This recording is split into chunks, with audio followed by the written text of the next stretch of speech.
Hey everyone, Once Bitten here with my Empire army facing a demon army. I call this a new bloodthirster in town because the guy I'm playing against is not new to Warhammer, but he is new to playing demons, and so I think it's one of his first games using this army. He didn't paint it; he bought it recently, already painted. It's beautiful, and yeah, so he's trying to get a feel for his army. I'm trying to get a feel for my army. I've only played Empire a few times, so looking forward to this game. So starting on the left, he's got a Fiend of Slanesh, some Furies, Flamers, a small unit of Pink Horrors, which is funny because I never see those anymore in 8th. Saw them all the time in 7th. See, there's some Bloodletters. You can see the icons they have in their units. Here with the Horrors, he's got 2 Heralds. The one on the left has Master of Sorcery, so he was able to take the Lore of Life, and the one on the right has obviously the Tzeentch lore.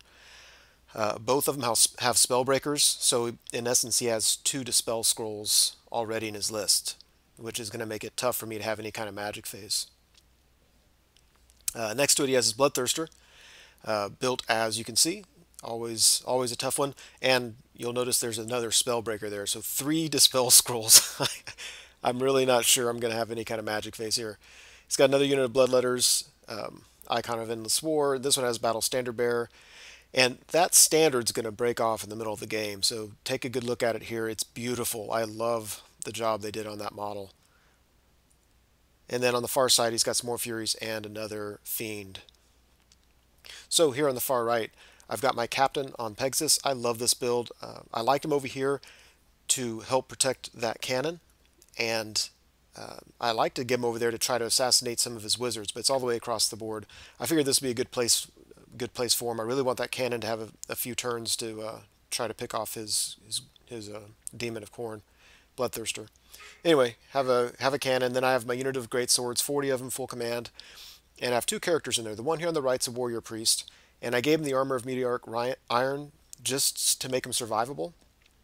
I love that he gives them hatred, but I really like his ability to give them the prayer buffs in battle, especially the 5-up ward save.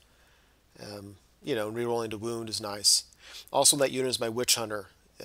This one I targeted as BSB as my quarry, and he's got the Speculum and Charm Shield. So ideally, I would love for him to get in combat with his Greater Demon and issue a challenge, and that would be awesome. But I'm not sure if that's going to work out. He knows that I've got the item on that guy, and so I don't think he's going to come anywhere near him. Got a Steam Tank, a Celestial Hurricanum, got I don't know how, I think 48 Halberdiers, and I have my Wizard Lord. I'm actually using a Warrior Priest model because I don't have a model for a Wizard yet. I took Lore of Metal, which is practically worthless against this army. I do have the spell where I can give my guys +1 to hit, and that combined with the Celestial Hurricanum's +1 to hit means my guys can actually be pretty killy. Let's see, they've got a detachment of handgunners on the hill. Next to them, I've got my unit of 8 Inner Circle Knights with 2 characters built, as you can see. So normally I like this unit of Knights to be near the center of my lines to provide that leadership and reroll bubble, but in this case I needed them nowhere near his Bloodletters or his Bloodthirster. So I put them on the side over here, and my thinking was if they can go and secure my left flank, and I like their odds against either the Flamers or the Pink Horrors. I'd like to get my Steam Tank tied up with that leftmost Bloodletter unit and just tie them up as long as I need to. Maybe at the end of the game I can come help out with the Halberdiers or something else, but just tie them up. Get my great swords, especially with that Witch Hunter, in with his BSB's unit of Bloodletters. I think I'll kill his BSB easily, and I think I'll win the war of attrition there. And I've got a Steam Tank and a cannon that I'd really like to shoot his Bloodthirster. Even if I can't kill him, if I can get him down to where he only has a wound or 2 left, it takes 1 bad round of combat and I can kill that guy. So we go to Empire turn 1. I move like this. I move like that. And here I was measuring everything, very careful about my distances away from his units. His Bloodletters would have a very difficult time reaching me. I think they need an 11. And for some reason, I just didn't consider his Bloodthirster, and I'm only 18 inches away from him. And since he flies, it means he needs to roll an 8 using Swift Stride. Just a really, really dumb mistake. I'm so used to playing Bretonnians where I feel like I need to jump on people. It's killing me in hindsight. Like, why didn't I take this unit and sweep them out to the left? Why risk that his Bloodthirster might charge them? He's got the Axes of Khorne, and so he has Killing Blow. And so him with a unit of Knights would be a very bad thing for me. During the shooting phase, both of my cannons go after his Bloodthirster, and both of them miss. They don't miss fire, but they either shot right over his head, or I think both of them actually just landed short and didn't bounce. Yep, that's a picture showing the steam tank's failure.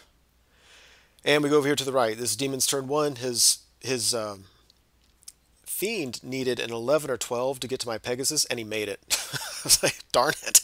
He was zooming over this place. His Furies fly up. I think this is a huge mistake on his part, because he was thinking he'd get an easy charge in my cannon, but he didn't need to get that close for the easy charge, and he made it to where my greatswords can get an easy charge on him. And, if I charge him, I'll almost certainly kill him and or pop him in one round of combat. I can reform to face his Bloodletters, and I'm good. So, yeah, I really like to see where we put those Furies. There's a close-up of my captain getting surprised.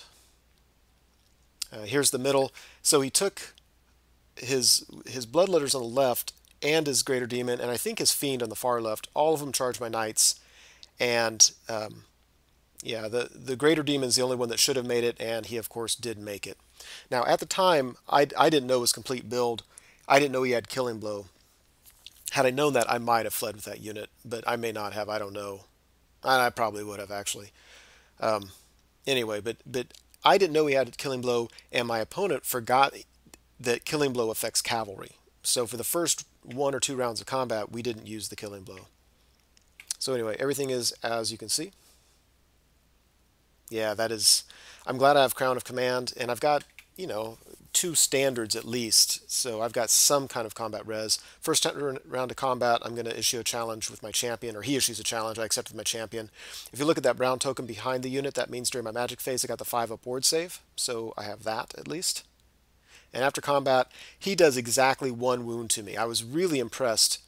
Well, he can reroll to hit, and then he's wounded on 2s, and then I have let's say a 1-up goes to a 4-up armor and then a 5-up ward. And he only did 1 wound, but it's all it took to kill my champion. I was really kind of bummed, because if the champion could hold out just 1 more turn, that really saves my characters. Now, my BSB and my general make it tough. One thing that's helping me is my general has the White Cloak of Ulrich, so every enemy model in base contact is at -1 to hit. So he was -1 to hit my champion. Of course, he can reroll, but still.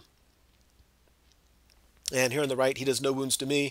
I actually do a wound to him, and we tie combat. And I am happy enough with how that worked out. So we go to Empire turn 2. Steam Tank tries to charge the Greater Demon, doesn't roll high enough. I knew it would be dicey, but I wasn't worried about my Steam Tank failing it. It doesn't really matter. If you look on the right, my Greatswords charge his Furies. Yeah, here's another, just from the kind of a different angle on the board. One thing I've already noticed this game is I have to be careful with my Steam Tank, because the way it moves is it pivots and then moves, and so if it's too close to my units, it can't really pivot. So more pictures. Now during the magic phase, I go ahead and give these guys +1 to hit. Not because I need it on the Furies, but because if his Bloodletters come into me, I want to do as much damage to them as possible.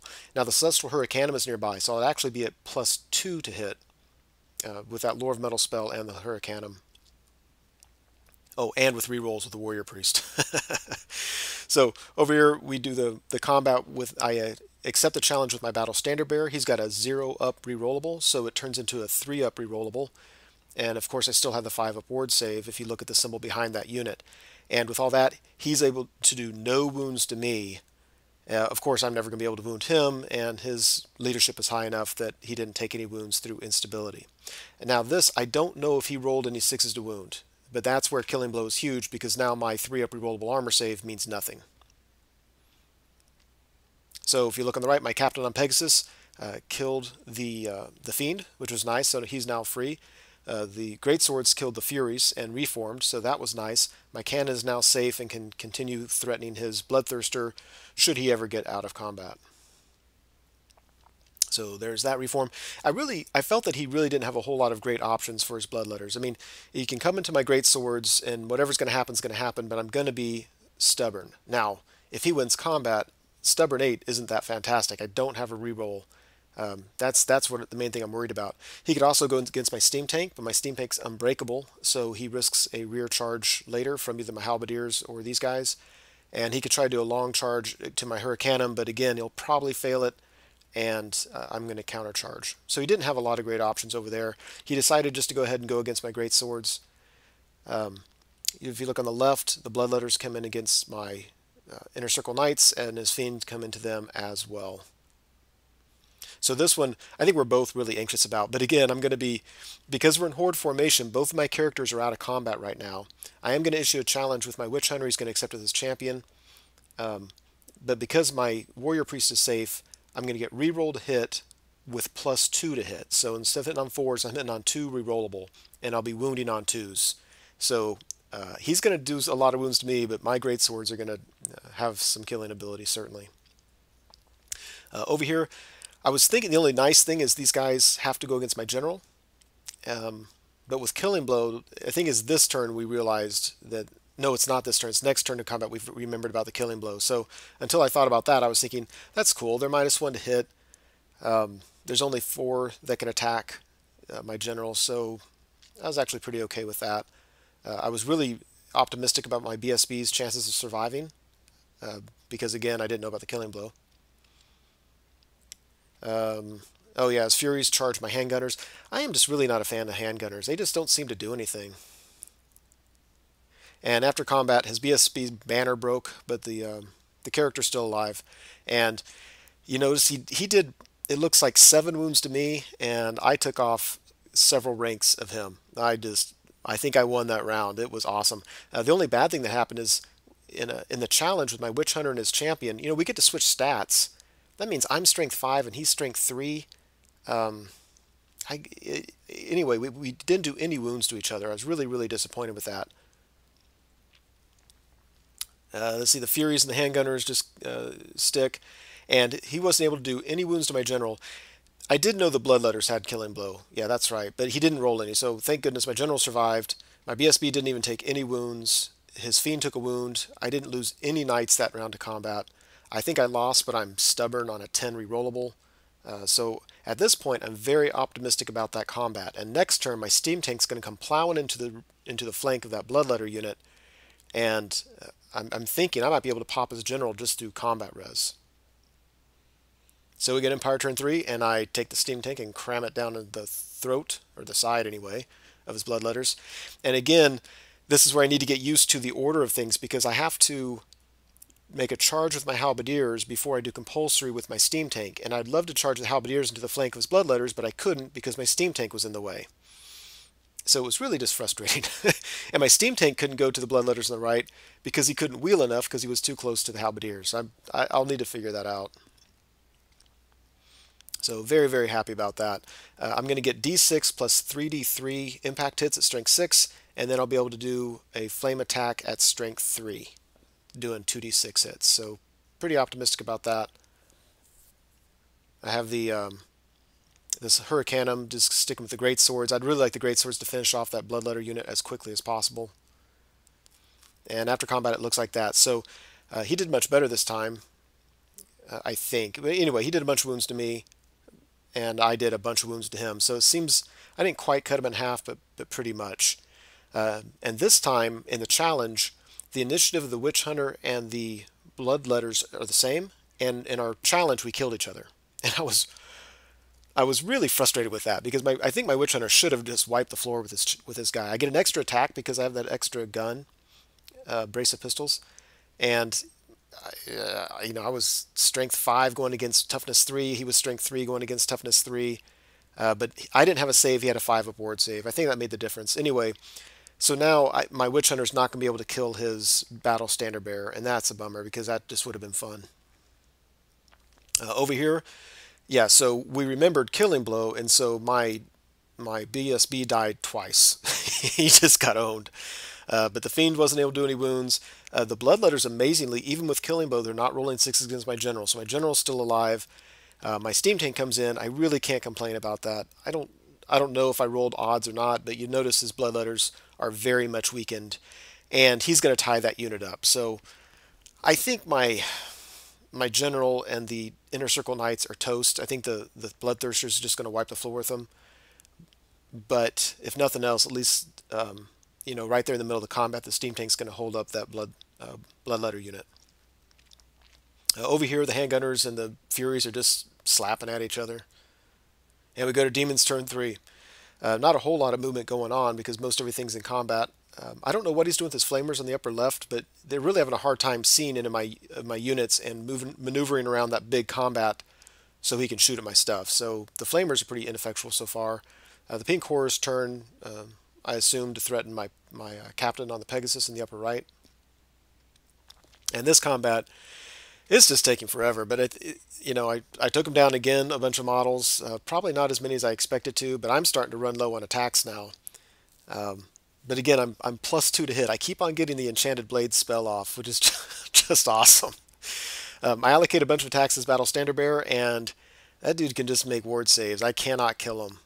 So he's still alive. I think I might have even issued a challenge. I don't know. I don't remember. Doesn't matter. And then the combat over here, yeah, he just, yeah. He wiped the floor with my guys. I think he issued a challenge, and I refused with my general, so I went in the back rank, and then he just proceeded to kill a bunch of knights. I thought I'd save the general because he made the unit stubborn, and it didn't matter. I was stubborn on an 8, I believe, and they broke. And Bloodthirster ran him down, the Fiend ran him down, and the Bloodthirsters just reformed to face my steam tank. So we got Empire turn 5. The Halberdiers come in, and that way I liked how the reform went because there's actually relatively few bloodletters that can attack my Halberdiers. So I'm gonna get the charge in all those ranks and not take too many wounds in return. I moved the Celestial Hurricanum up so he's affecting both of my units, so at least I have that. And then I forgot to use that benefit, but whatever. My Pegasus, if you look at the top right, he tried to charge that unit and he failed, I believe. So there's a nice blurry close-up picture there.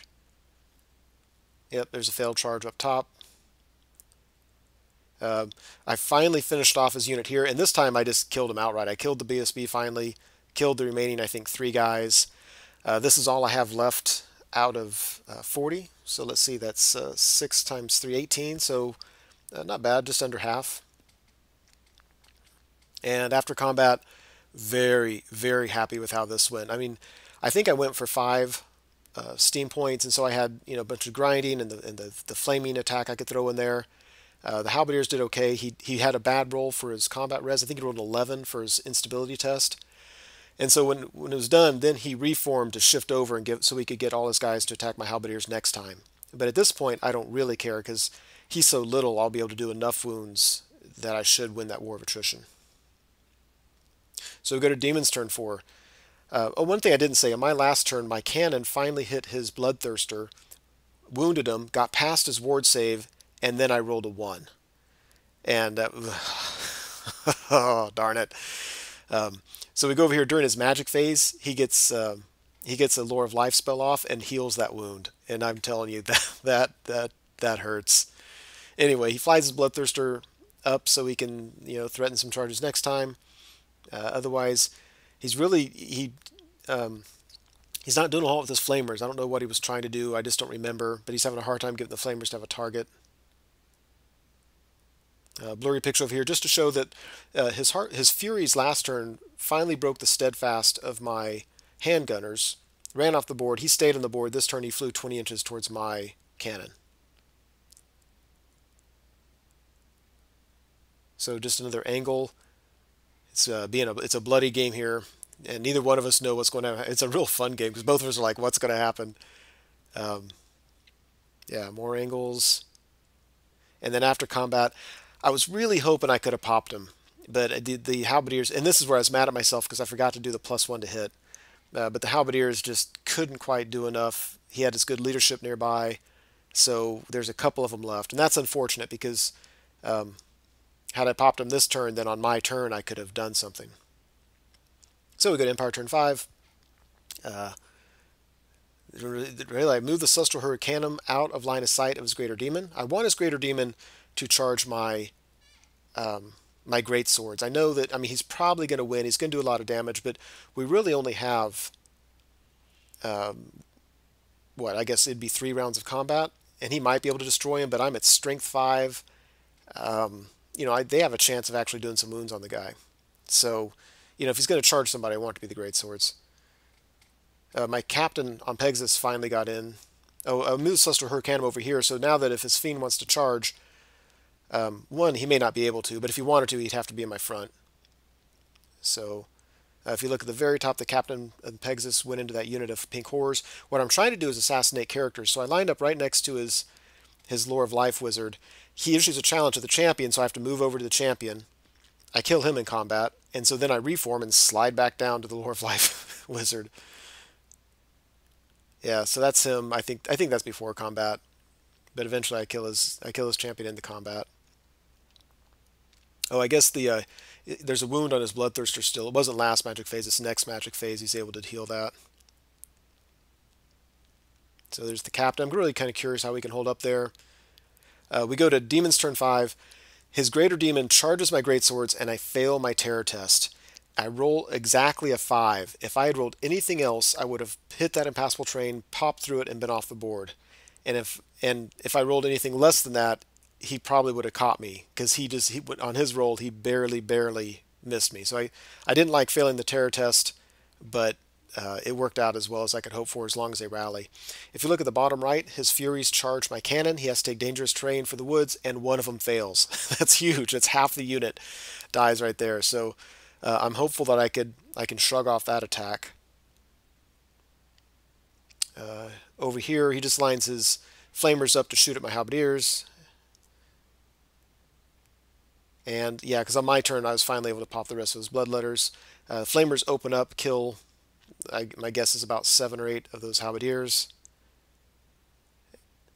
And over here, this round of combat, he uses a challenge with his other wizard. He wants to keep his Lore of Life one. So I move down there, and in the challenge, I'm able to kill him. And this is where I love the iron hard hooves on this Pegasus, because it seems inevitably between my captain and the Pegasus, they do 1 wound, but there's the guy's sitting on 1 wound left. But then I get an auto hit stomp attack, re-rolling to wound, and that's huge, and it cost him a wizard. So very happy with that. So you figure he's got a standard and a rank to my 1 wound, so he's winning by 1, and I'm passing it. And over here in this round of combat, he kills a crew, and my remaining 2 crew kill the Fury. Love it. So now on my next turn, I can shoot at his Bloodthirster again. So Empire turn 6 looks like this. My Halberdiers charge his Flamers. They're of course able to do a stand and shoot, kill even more of my guys, which I'm okay with because I don't need too many guys there to take care of the Flamers if my Steam Tank helps out. But my Steam Tank, despite having 3d6, rolls nothing and misses combat. It was so very frustrating. So now, I mean, Halberdiers probably be okay, but Flamers are actually decent in combat. The 2 wounds each, decent strength and toughness. Anyway, Celestial Hurricanum charges his Fiend. I think in every game I've played for and against this unit, everybody keeps on forgetting that it's still a chariot, and when it does D6 Strength 5 impact hits, is nothing to sneeze at. At the very top, my captain, of course, is still tied up with his horrors. I'm going to shoot at the Bloodthirster, and it's going to miss him again. No, he's not going to miss him. I'm just going to... oh, wait, I rally my great swords, and then I blow myself up as I'm trying to shoot at the Greater Demon. So that's not good. Now my great swords in the magic phase, look at those 2 tokens. The brown one means they have a 5-up ward save. The other one means they get to re-roll rolls to wound. And I'm thinking, you know what? I've got a decent chance. I've got a warrior priest in there.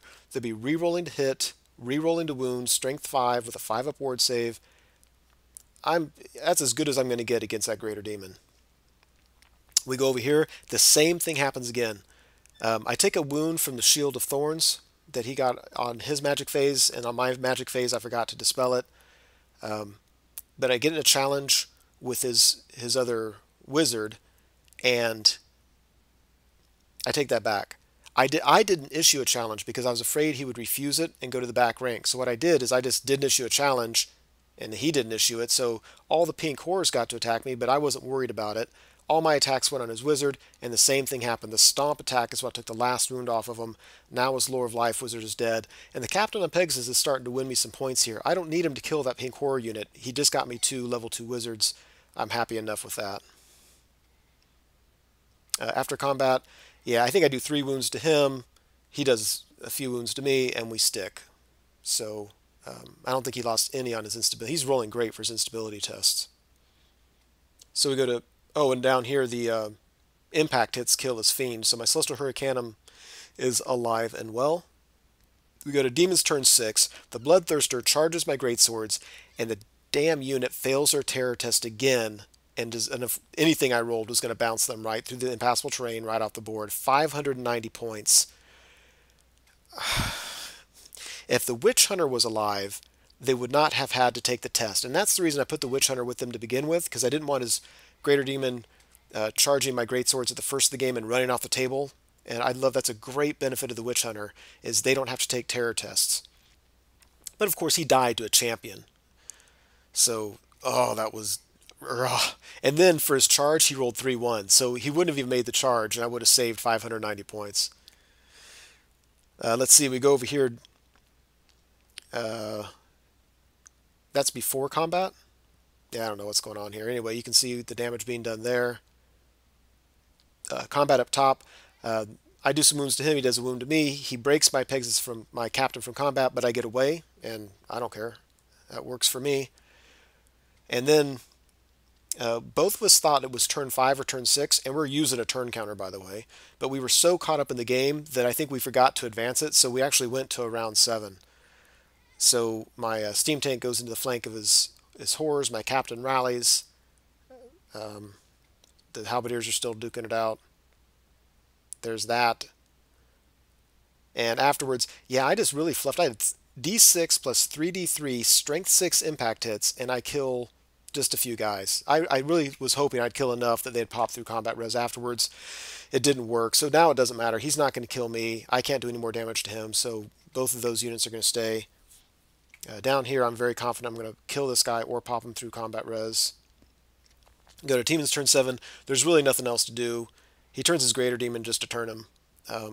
But everything that's alive on the table is in this picture. This is a bloody, bloody game. What a fantastic game. I really, really enjoyed that.